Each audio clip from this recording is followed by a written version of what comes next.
Hello and welcome back to our City Golf documentary. This is part 3, where we give you all the pros and cons, a sort of buyer's advice for City Golfs. Part 1, if you're interested, you'll probably find the link somewhere.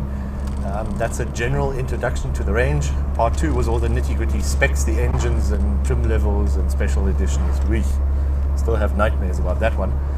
This is part 3, the pros and cons.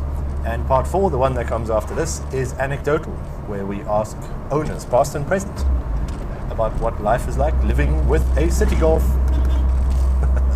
Let's go. Do the thing with the logo and the 3 videos. Now.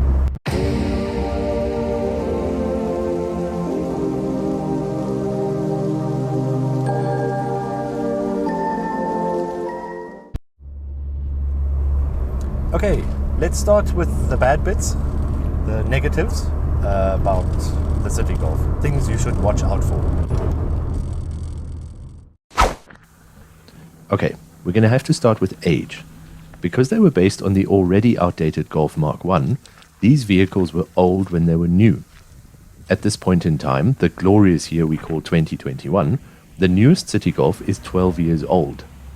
The oldest one is going on 36 years. And they all started from a base that goes back to the early 1970s. That obviously means they have a lack of modern luxury, safety and convenience features, chief among which are any sort of safety or driver aids, like traction control or ABS brakes. An airbag was only fitted in the last few years of production, and only for the driver. Next, we'd like to comment on the daily drivability. These little hatchbacks are fairly easy to pilot around town, and they put up with highway speeds, but never at the levels of comfort and refinement that a new or modern hatchback will achieve. Sorry if I'm being Captain Obvious here, but other things you should consider is that most City Golfs don't have central locking or air conditioning. As far as we know, none of them had power windows or power mirrors. Sorry, mirrors for all you Americans. Speaking of power, the steering is unassisted in these vehicles, which means that at parking speeds, you get a free workout for your arms. City Golfs also have 4 or 5 speed transmissions, which leads to rather high engine RPMs at motorway speeds, when compared to a modern vehicle. This is no cause for alarm though, because just like any other old car, they were designed to do that, as long as you stick to higher gears and prevailing speed limits. As with any old vehicle, you need to check for signs of abuse or neglect. Sketchy or missing service history, smoke from the exhaust, excessive fluid leaks or a shot interior are signs that someone simply didn't care. Unless you're looking at a very special model, right now you can still afford to keep looking for a better specimen. Another painfully obvious warning is that parts supply will be an issue for anyone living outside southern Africa. And, just like with any other old vehicle, you may struggle to find these thin old tires. And then we have it on good authority that VW changed to thinner sheet metal for later models, so they tend to rust a bit quicker than the older ones. Surface corrosion may appear on the leading edges of the hood, on the wheel arches, under the rear lights, and any of the window or door edges, as well as the quarter light strip, for some odd reason. Our overseas viewers may fail to comprehend the following bit of advice. Try to buy a City Golf from upcountry, because nobody around there knows what rust is. They do know a thing or 4 about sunshine, which is why some cities tend to have faded or burned paint. The flat red ones usually go first, on the hood or roof, which thankfully doesn't cost too much to rectify. If you are looking at such a well-baked example, check for cracks in the dashboard, as well as hardened or cracked window and door rubbers. While we're talking about crack, all the exterior door handles inherited from the Mark I Golf have a tendency to snap off, leaving the door handle functionless. These outdated fittings also made it easy for thieves to pick the lock. We won't show you how or where, but suffice to say that most local City Golf owners took preventative measures. Ah yes, theft is another big negative. Although it's dwindling with the passing of time, City Golfs were very common a few years ago, so they were often nicked for parts, or simply stolen altogether. We've also heard from owners where, besides wheels, lights, grills, badges or bumpers disappearing late at night, thieves would make off with the front windscreen. or the battery. Which brings me to one of the last drawbacks, a design flaw that may hark back to its Mark I roots. If the battery starts leaking, acid may reach, eat, and eventually destroy an electrical cable, which either runs next to or underneath the battery tray. This cable feeds power to the electric fan, so its demise can lead to the engine overheating.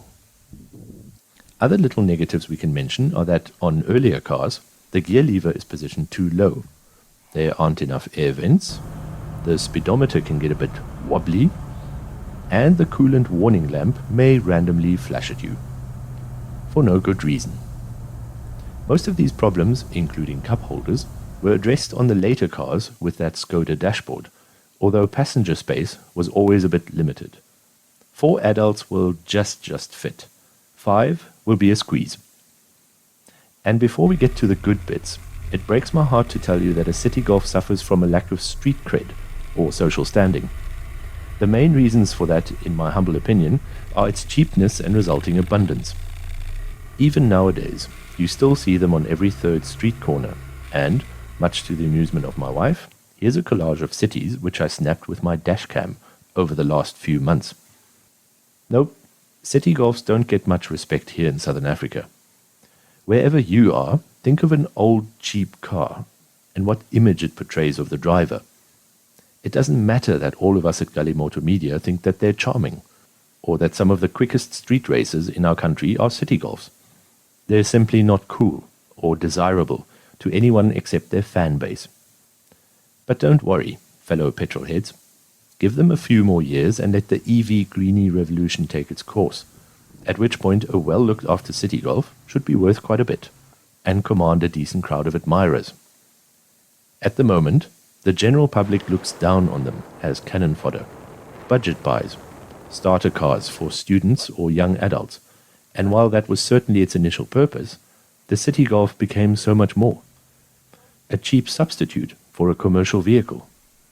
Quick and easy rental cars, and hence anything from a moving conference room to a game viewing safari vehicle. At some point, they were even used as taxis in my hometown of Windhoek.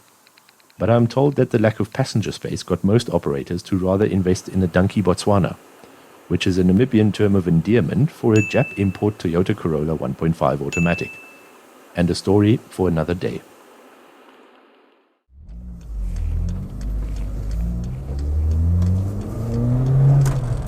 And now for the good bits.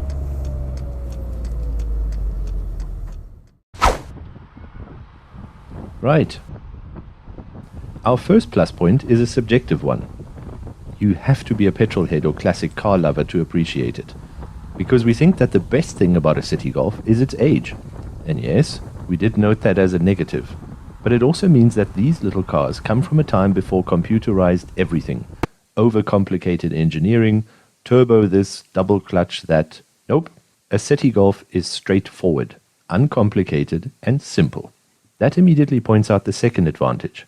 Because they were simple, cheap, and plentiful, you still get lots of parts and they cost $1.50. I always went to Citi Spares, a tiny local scrapyard with a vibrant father and daughter team heading up their sales counter.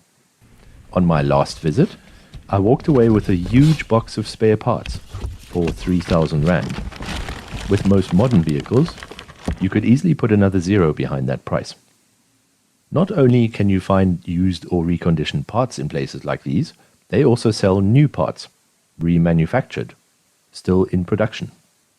Plus there's a whole aftermarket industry for stickers and badges, lights, interior trim, and all sorts of custom accessories.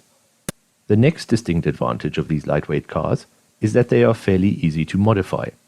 Any real tinkering with a power plant will almost certainly result in a substantial increase in speed. Just make sure you upgrade the brakes as well, because they weren't designed to handle extra oomph. It's a good thing that the wheels are also easily changed because, at least in this neck of the woods, you get plenty of options to upgrade the rims and tires of your Citi Golf. That also goes for the sound system, which harks back to technology from the 1980s, 90s and 2000s. So we're talking single DIN head units, easy to reach wiring, a big speaker-friendly parcel tray, and loads of subwoofer space in the boot or trunk. Right, what else? We guess Citi Golfs are still reasonably expendable, meaning you can replace them quite easily if yours gets nicked or damaged beyond repair. Another plus is that spray work is also affordable. These cars have fairly straight panels and are often painted in base colors. We spruced up the wheels on mine with a rattle can. Fuel consumption, or gas mileage, is surprisingly good because it's a fairly tiny car that doesn't weigh much. So, as long as you don't hammer the poor things, they return very respectable numbers. On top of that, the fuel tank holds a very generous 50 liters. Now consider its basic suspension, rather impressive turning radius, its negligible weight, add the minuscule dimensions, and you end up with a cheeky little city car that's fun to drive, but will also conquer any parking bay, all multi-story car parks, and every speed bump you can find.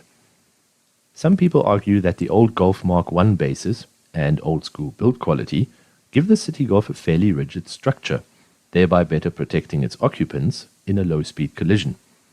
Obviously, it can't deal with high-speed stuff in a world filled with SUV-wielding Karens, but, as a summary, a Citi Golf will be fine as a first-time car in a student town, or a retired person's ride around a leafy little village, and as a stripped-out VR6 drag racer.